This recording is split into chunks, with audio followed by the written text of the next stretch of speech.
ሰላም ጤና ይስጥልኝ። ለአሁን ያዝናቸው መረጃዎች ወደ እናንተ እናደርሳለን። በቅድሚያም ዋና ዋናዎቹን እናስቀድም።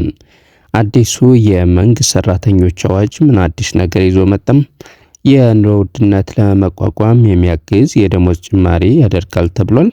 እንዲሁም ከስራ ለሚሰናበቱ የመንግስት ሰራተኞች ምን ያህል እንደሚከፈልና 25 ዓመት አገልግለው እድሜያቸው ከ50 እስከ 55 ለሆኑ ሰራተኞች ጡረታ የሚወጡበትን ሁኔታ አመቻችቷልም ተብሏል። በዝርዝር እናስደምጣችኋለን። በተመሳሳይ የአዲስ አበባ ከተማ አስተዳደር ፐብሊክ ሰርቪስ እና የሰው ሀብት ቢሮ የመንግስት ሰራተኞች አዋጅ ወጥ በሆነ መልኩ ተግባራዊ ለማድረግ ውይይት ተደርጓል። በዝርዝር እንመለከተዋለን። በእንዲህ እያለ የመንግስት ሰራተኞች ደሞዝ ከህግ ውጭ እየተቆረጠ ነው ተብሏል። የተወደዳችሁ ተከታታዮቻችን አብራችሁን ስትቆዩ እነዚህን መረጃዎች በዝርዝር እናቀርብላችኋለን። አብራችሁን ቆዩም። አዲሱ የመንግስት ሰራተኞች አዋጅ ምን አዲስ ነገር ይዞ መጣም? የአማራ ክልል ምክር ቤት በስድስተኛ ዙር 5ኛ ዓመት የሥራ ዘመን 11ኛ መደበኛ ጉባኤ ላይ አዲስ የመንግስት ሰራተኞች አዋጅ ማጽደቁ ይታወሳል። ይህ አዋጅ ምን አዲስ ነገር ይዞ መጥቷል? በአማራ ክልል ሲቪል ሰርቪስ እና የሰው ሀብት ልማት ቢሮ ተጠሪ ዳኛ ስለሽ አብርሃም በአዲስ የወጡትን የፌዴራል መንግስት አገልግሎትና አስተዳደር ፖሊሲና የፌዴራል መንግስት ሰራተኞች አዋጅ ቁጥር 1353 2017 ለማስፈጸም አዋጁ መውጣቱን ተናግረዋል። ነባሩ የአማራ ክልል የመንግስት ሰራተኞች አዋጅ ቁጥር 253 2010 ሙሉ ባለመሆኑ አዲሱ አዋጅ መዘጋጀቱን አንስተዋል። አዋጁ 16 ክፍሎችና 151 አንቀጾች ያሉት ሲሆን በነጋሪት ጋዜጣ ታትሞ ሲወጣ ቁጥር እንደሚሰጠው ጠቁመዋል። አዲሱ የመንግስት ሰራተኞች አዋጅ ይዟቸው የመጡ አዳዲስ ጉዳዮችንም ባለሙያው አብራርተዋል። የአዋጁ ተፈጻሚነት ወሰኑ ከነባሩ የመንግስት ሰራተኛና ተቋማት በተጨማሪ የመንግስት አገልግሎት አሰጣጥ ላይ ተፈጻሚ ይሆናል ብለዋል። መስሪያ ቤቶቹና ሰራተኞቹ ተግባራትን ሲያከናውኑ የሥራ ባህልና የሥራ አመራርን ተከትሎ መሆን እንዳለበት እሴቶችን ጥሏል ብለዋል። ከመንግስት መስሪያ ቤት መዋቅራዊ አደረጃጀት ጋር የህዝብ ብዛት፣ የሚሰበሰብ ገቢ፣ የቆዳ ስፋት ቁጥጥር የሚደረግበትና ከፌዴራል ተቋማት ጋር የተናበበ መሆን እንዳለበት፣ የደሞዝ ስኬል በፌዴራል ደረጃ በየ4 ዓመቱ የሚወሰነው የሥራ ደረጃ መነሻ ዝቅተኛ ደሞዝና ከፍተኛ ጣሪያ ደሞዝ በክልሉ ተግባራዊ እንደሚደረግ፣ እንዲሁም ከደሞዝ ጭማሪ ጋር በተያያዘ ሜሪት እና የደሞዝ ቦርድ ይቋቋማል። ቦርዱም ሀገራዊ የመክፈል አቅምን መሰረት በማድረግ በየጊዜው የሚከሰተውን የኑሮ ውድነት ለመቋቋም የሚያግዝ የደሞዝ ጭማሪ ያደርጋል ነው ያሉት። የመንግስት አገልግሎቱን ውጤታማ ለማድረግ እያንዳንዱ ስራ ላይ እና አዲስ ሰራተኛም የብቃት ምዘና ይፈተናል። የሚቋቋመው የብቃት ምዘናና ማዕከል ሰራተኞችን የብቃት ምዘና በመፈተን የሚያልፉት ወደ ስራ ይገባሉ፣ ያላለፉትን ደግሞ የማሟያ ስልጠና በመስጠት እንዲበቁ ያደርጋል ብለዋል። ስልጠና ወስደው ለተከታታይ 2 ጊዜ የማለፊያ ነጥብ ካላመጡ ከመንግስት ስራ እንደሚሰናበቱ ተቀምጧል ነው ያሉት። የብቃት ምዘናን ማለፍ ያልቻሉ ሰራተኞችን በሚመለከት ለጡረታ ዕድሜያቸው ያልደረሱና ከ25 ዓመት በታች ያገለገሉ 2 ዓመት የተጣራ ደሞዝ በአንድ ጊዜ ተከፍሏቸው ከስራ ይሰናበታሉ።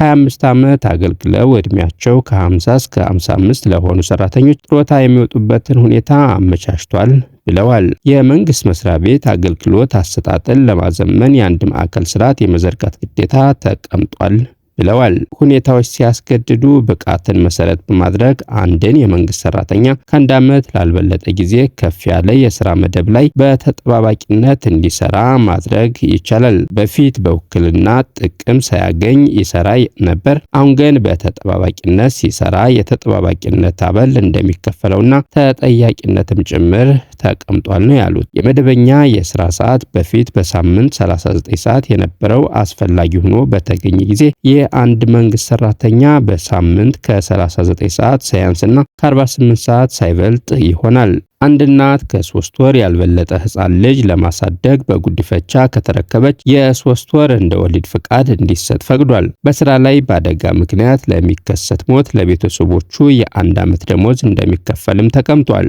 መስሪያ ቤቶች የሰራተኞችን ዲጂታል የመረጃ ቋት ማደራጀት አለበት። ይህም በተለያየ ምክንያት በሚፈጠር ችግር የሰራተኞችን ማህደር ለመጠበቅ የታሰበ ነው። ኦዲትና ኢንስፔክሽን ላይ የመንግስት ተቋማት አገልግሎቱን በሕግ ስለመሰራቱ የማረጋገጥ ስራ እንደሚሰራ አዋጁ በአዲስ ያካተታቸው ጉዳዮች ናቸው ብለዋል። ለአዋጁ ማስፈጸሚያ ደንብና መመሪያዎች እንደሚወጡም ተናግረዋል። በተመሳሳይ ጥር 28 ቀን 2018 ዓ.ም የአዲስ አበባ ከተማ አስተዳደር ፐብሊክ ሰርቪስና የሰው ሀብት ቢሮ የመንግስት ሰራተኞች አዋጅ ቁጥር 87 2017ን ወጥ በሆነ መልኩ ተግባራዊ ለማድረግ የሚያስችል ለክፍለ ከተማ ቡድን መሪና ባለሙያዎች የግንዛቤ ማስጨበጫ ተሰጥቷል። በመድረኩ ላይ ከ11ዱም ክፍለ ከተማ የተወጣጡ የሰው ሀብት ቡድን መሪዎችና ባለሙያዎች የተሳተፉ ሲሆን ትኩረቱንም በአዋጁ ከአንቀጽ 131 እስከ 138 ባሉት ድንጋጌዎች ላይ አድርጓል። እነዚህ አንቀጾች በተለይ ስለ ስነ ስርዓት እርምጃ፣ ስለ ቅሬታ አቀራረብ፣ ስለ ስንብት፣ ስለ በራስ ፈቃድ የሥራ ውል ማራዘም ዙሪያ ግልጽነት ለመፍጠር ያለሙ ናቸው ተብሏል። በቢሮው የሰው ሀብት ሥራ አመራር ክትትል ድጋፍና ኦዲተር ዳይሬክተር አቶ መላኩ ተመስገን መድረኩ ላይ እንደገለጹት ይህ የግንዛቤ ማስጨበጫ የተዘጋጀው አዲሱ አዋጅ በየደረጃው በሚገኙ የመንግስት መስሪያ ቤቶች ውስጥ ያለምንም የአረዳድ ልዩነት በተግባር ላይ እንዲውል ለማድረግ ነው ብለዋል። አክለውም የሰው ሀብት ባለሙያዎች የአዋጁን ዝርዝር ድንጋጌዎች በትክክል መረዳታቸው የሰራተኛውን መብትና ግዴታ ለማስከበር እንዲሁም ፍትሐዊ የአሰራር ስርዓት ለመዘርጋት ወሳኝ ሚና እንዳለው አብራርተዋል። ተሳታፊዎቹም በአዋጁ አፈጻጸም ወቅት ሊያጋጥሙ በሚችሉ ተግዳሮቶችና ግልጽነት በሚሹ ነጥቦች ዙሪያ ሰፊ ውይይት ያደረጉ ሲሆን የተገኘው ግንዛቤ በቀጣይ ስራዎቻቸው ላይ ወጥነት ያለው አሰራር ለመከተል እንደሚያግዛቸውም ገልጸዋል።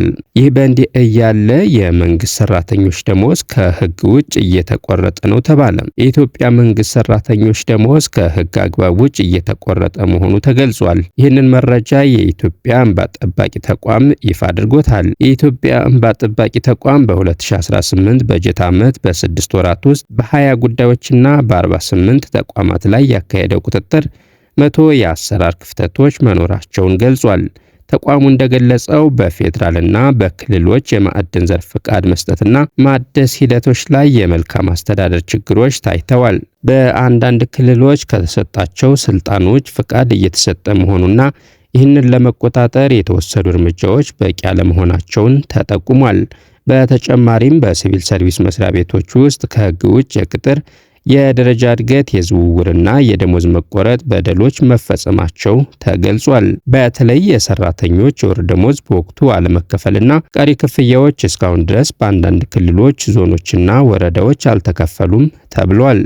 እንዲሁም ሰራተኞች ፍቃድ ሳይሰጡ ለልማት ስራዎችና ለኤችአይቪ እንዲሁም ለልማት ማህበራት በሚል ደሞዛቸው እየተቆረጠ መሆኑ ተጠቁሟል። በተጨማሪም በአንድ የሥራ መደብ መታወቂያ ቁጥር ከአንድ በላይ ቅጥር መፈጸም እየተከናወነ መሆኑም ተገልጿል። ይህ ጉዳይ በመንግስት ሰራተኞች ላይ ትልቅ ተጽዕኖ ሊያሳድር እንደሚችል ተገምቷል። እናንተ ስለዚህ ጉዳይ ምን ትላላችሁ? አስተያየታችሁን በኮመንት ጻፉልን።